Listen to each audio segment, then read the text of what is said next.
Ce projet est né suite à l'invitation du voyage à Nantes de Marie Dupas d'exposer au hangar à bananes, qui est un lieu qui, de par sa dimension d'emblée, posait des problématiques d'échelle. Et c'est vrai que pour moi, je n'ai pas eu envie de casser l'espace en créant des cloisons ou des murs, mais au contraire vraiment embrasser la monumentalité du lieu et donc de penser la peinture en installation.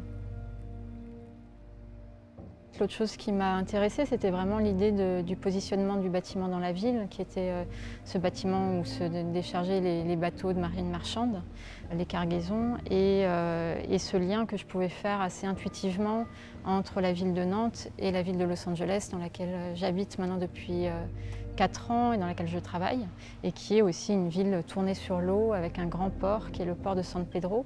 Et donc j'ai commencé par aller arpenter ce port pour essayer de trouver un support sur lequel peindre qui viendrait de cette histoire-là, de ce rapport à la mer. Et c'est comme ça qu'est arrivée l'idée de peindre sur des voiles. Il se trouve que dans ma propre pratique, j'étais en train d'élaborer toute une recherche sur la relation amoureuse, sur la relation à deux, le couple tombé en amour et la rupture aussi. Tout ce cheminement, je me suis tournée vers la poésie et j'ai retrouvé un livre que j'aime beaucoup du poète Adonis, le poète syrien, qui s'appelle If Only the Sea Could Sleep. Et je trouvais assez fort et assez frappant comment il utilise la mer et les vagues comme une sorte de rythme primitif qui serait ce rythme cyclique qui vient rythmer ce récit et ces étapes de l'amour et de vie. Et d'un coup, je me suis dit que ces voiles de bateau pourraient aussi être ce qui marquerait les chapitres de l'exposition, comme une exposition que l'on parcourt. Et donc je l'ai pensé presque comme de manière assez littéraire, en imaginant le corps du spectateur qui doit, pour le coup, traverser un espace.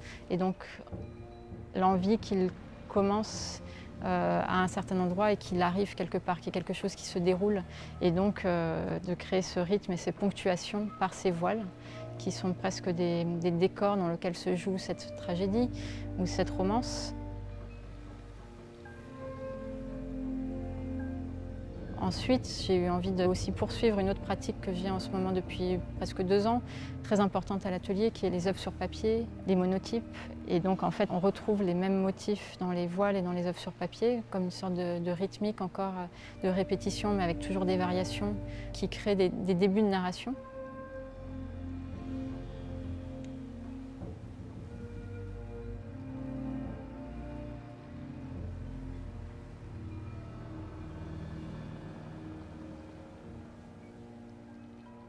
Pour cette exposition, toutes les peintures qui flottent en fait au milieu de l'espace sont peintes sur des anciennes voiles de bateaux qui ont gardé des traces de leur utilisation première, des taches, des déchirures, parce que les immatriculations des bateaux, des lettrages, des numéros.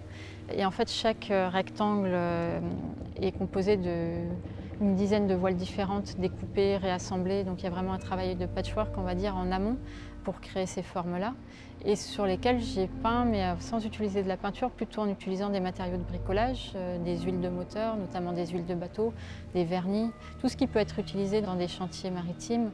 Pour un petit peu, je voulais que ça s'intègre bien au support et que ça sorte de la tâche, que ces corps fantômes qui flottent soient issus vraiment du support qui les porte. Ce qui m'intéresse aussi, c'est que quand on applique de l'huile sur ces voiles, elles deviennent transparentes. Donc en fait, suivant les rayons du soleil pendant la journée dans l'exposition, on va vraiment avoir presque un effet vitrail dans certaines voiles. Quand le soleil vient taper dessus, là où les corps sont peints avec cette huile, d'un coup la transparence se révèle.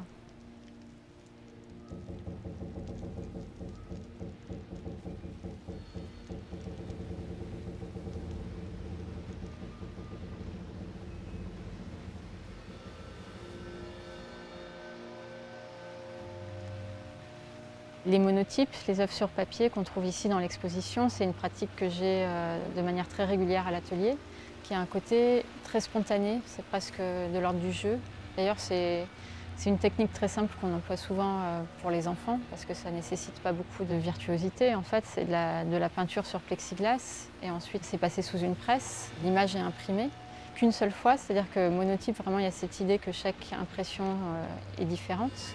Puisqu'une fois qu'on va retirer le papier de la planche de plexiglas, L'encre aura bougé, ce sera déposé sur le papier, donc ce qui reste sur la plaque de plexiglas est considéré comme un fantôme. Enfin, moi j'aime bien l'appeler comme ça, le fantôme, et puis je peux réintervenir dessus. Donc ça crée quand même une idée d'une série, c'est-à-dire qu'on peut retrouver un motif d'un monotype au suivant, où on va retrouver des positions de personnages, des positions de corps, mais avec toujours des variations, puisqu'il y aura une réintervention entre chaque impression. Et pour moi, ce côté hyper spontané, le fait qu'il y ait toujours un côté de surprise, il y a toujours une part non maîtrisée. Par exemple, j'imprime les monotypes sur des papiers de couleur. Celui-ci qu'on voit derrière moi, il est imprimé sur un papier qui est déjà peint jaune à l'acrylique au préalable.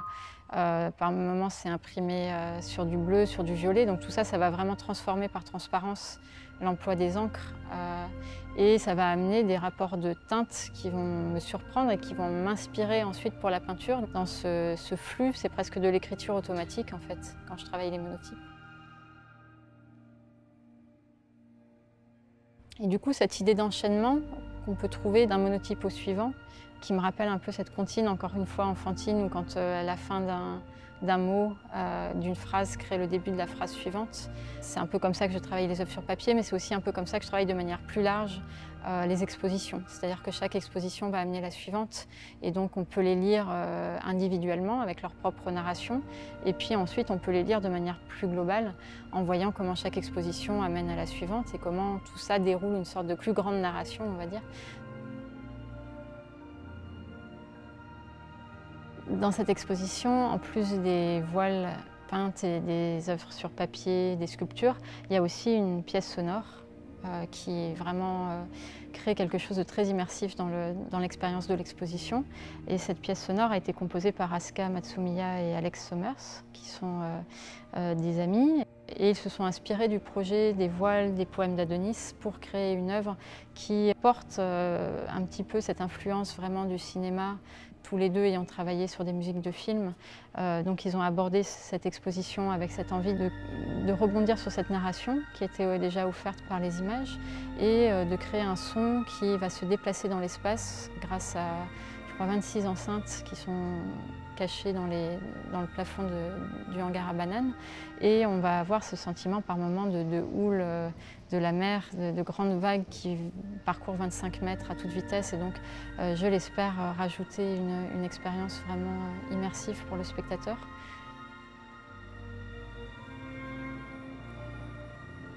J'ai souvent eu envie de mêler la peinture à d'autres temporalités. C'est vrai que le temps de la peinture est un temps assez particulier puisque c'est quelque chose qui s'éteint jamais, qui est là avant que le spectateur arrive, qui existe encore après que le spectateur repart. J'aime à penser aussi que ça continue à nous regarder, que la peinture nous regarde, on la regarde et puis elle continue à regarder même si on ferme les yeux. Alors que le temps de la musique ou le temps de la danse, le temps du cinéma sont des choses qu'on active. Et du coup, de mélanger ces temporalités très différentes dans un même espace, à mon avis, on crée un troisième temps dans lequel il y a quelque chose à vraiment creuser pour moi. J'ai déjà commencé des collaborations à Los Angeles avec Dimitri Chamblas, le chorégraphe, autour de cette idée de la danse, du corps dansé, du corps peint ou du corps sculpté. Donc c'est quelque chose que je vais vraiment être amenée à poursuivre dans les prochains mois, dans les prochaines années.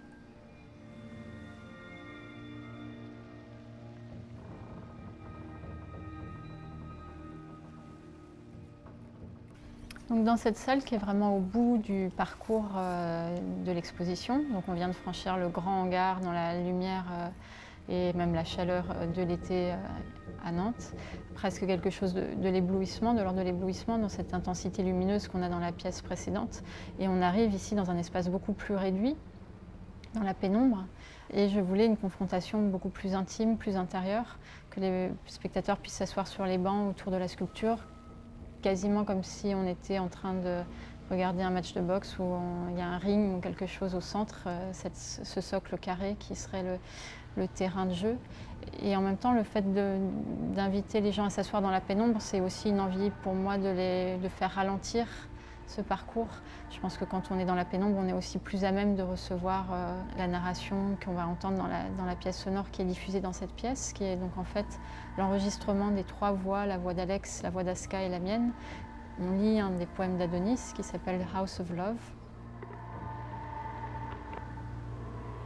The house of love. I love you.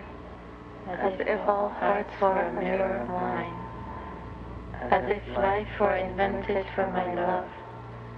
I love you. Oh, how much I believed it from your lips. Built my heart into a road and a house.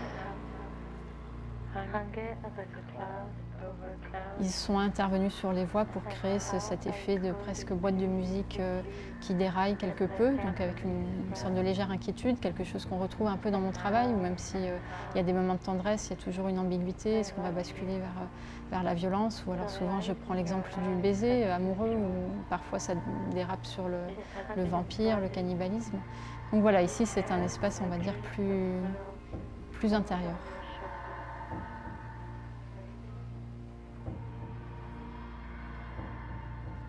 Dans mon travail, je passe souvent de formats vraiment monumentaux à des choses très petites. Donc il y a vraiment cette grande variété de formats et de supports.